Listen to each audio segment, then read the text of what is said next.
The wait for a true open-world fantasy hunting game may have been a long one, but it's finally about to come to an end.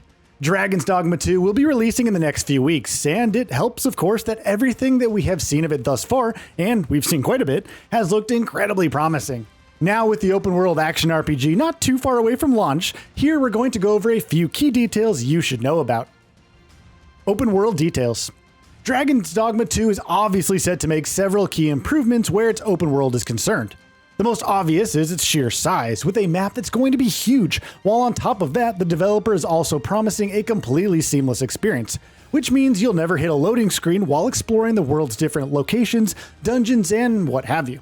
Also new is a dynamic day/night cycle, with nighttime bringing its own unique obstacles and perils, while destructible environments also have the potential to lend more and further dynamism to the world and the areas that you explore.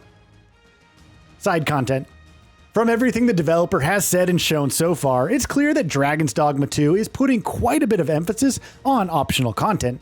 There will, of course, be plenty of side quests that you'll pick up while exploring and speaking to NPCs, but you can also expect a good amount of content tucked away that many are going to miss entirely. Speaking to IGN, the developer said, "The map is just so big, and while there is level design, with places we want players to go in a certain order, there are still characters placed all the way off in a corner." Weapon types. Variety in combat is going to be the name of the game in Dragon's Dogma 2. That will manifest in several ways, with weapons being among the more prominent ones. From melee weapons like swords and daggers, to ranged ones like bows, from magical ones like staffs, to ones that combine different types in unique ways, Dragon's Dogma 2 is set to feature a variety of weapons, both new and familiar. Which of these you can use will, of course, be tied to what your vocation is. Vocations. Vocations, which are essentially classes, are perhaps the single most crucial system in Dragon's Dogma 2, given how they significantly inform what kind of an experience you're having. A number of these have already been revealed for the game so far, and these include the Fighter, which uses a sword and shield and specializes in melee combat, the staff-wielding Mage, which can use damage-dealing magic and cast spells to support or heal allies, and the Archer, which, as the name suggests, allows you to attack foes from afar using a bow and arrow. More vocations. Let's keep rolling on with the vocations because there are plenty more to speak about. There is, for instance, the Thief, a vocation that lets you use dual daggers and outsmart enemies with extreme mobility. The Sorcerer, a vocation much better suited to unleashing destructive damage than the more support-focused Mage, but at the cost of requiring longer windows to cast spells. And the Warrior, for those who want to play as strong as they can as a lumbering brute that can use massive two-handed weapons like great swords and hammers. Hybrid vocations. Dragon's Dogma 2 will feature hybrid vocations that can only be used by the player character as opposed to the rest, which can be used by pawns as well. More on that in a bit though. The Magic Archer allows you to combine range and magic attacks using a magic-infused bow and arrow.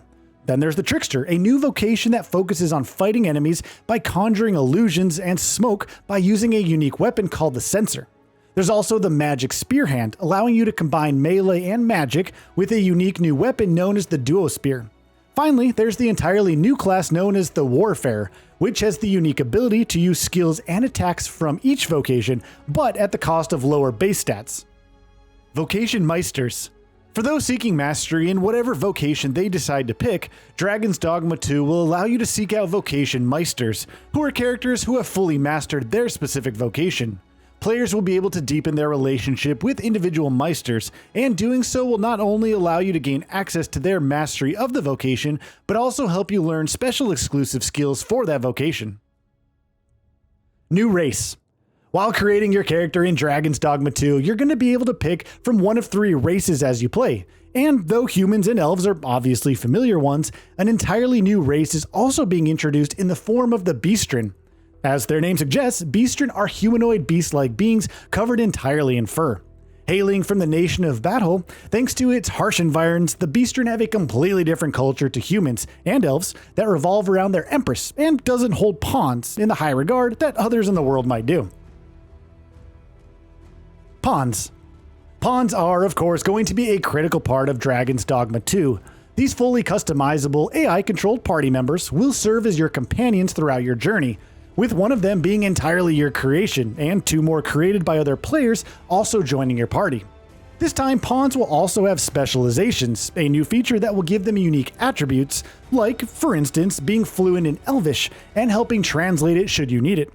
The developer has said it's putting a greater emphasis on the personality and characterization of pawns as well, from how they will grow and evolve through the experience to even their regular chatter. Dragon's Plague. Another intriguing new mechanic that's being introduced in Dragon's Dogma 2 is Dragon's Plague. Essentially, every time a pawn created by you is used by another player, they'll contract the Dragon's Plague disease, which not only makes them stronger and more effective in combat, but it also changes their personality by making them bolder and more brazen. The denizens of Dragon's Dogma 2's world believes that the terminal stages of Dragon's Plague can lead to widespread calamity, and not just for the infected pawns, though there's some doubt over how accurate that belief is.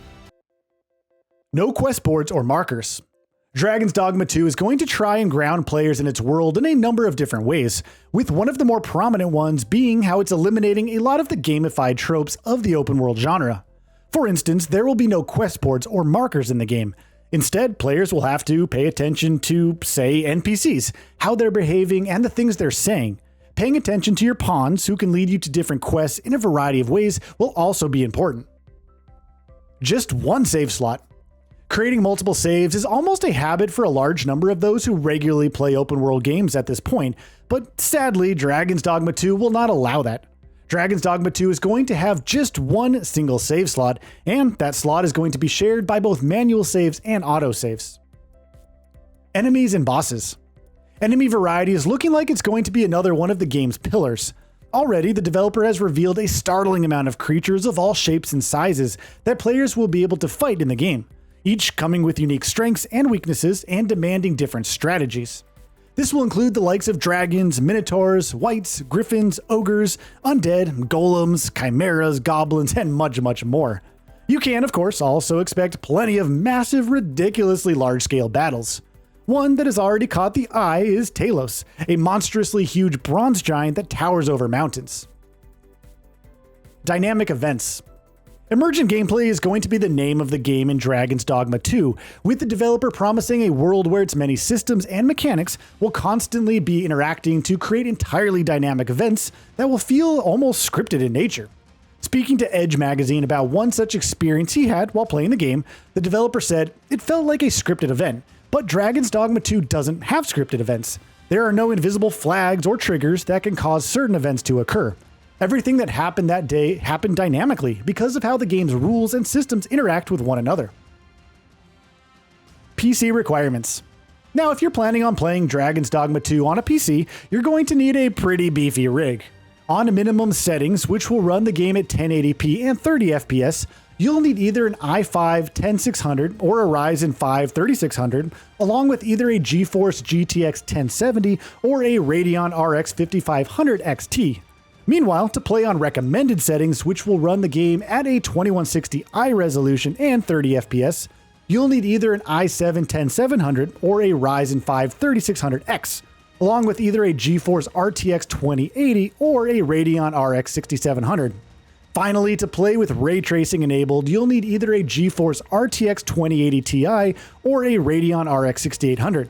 Meanwhile, on either setting, you'll also need 16GB of RAM. And that brings us to the end of this video. A quick request before we conclude. We upload new videos every single day, and if you like what we're doing, please consider subscribing. It really helps us out. Also, don't forget to enable all notifications by clicking the bell icon so that you can receive daily video updates. Thanks for watching.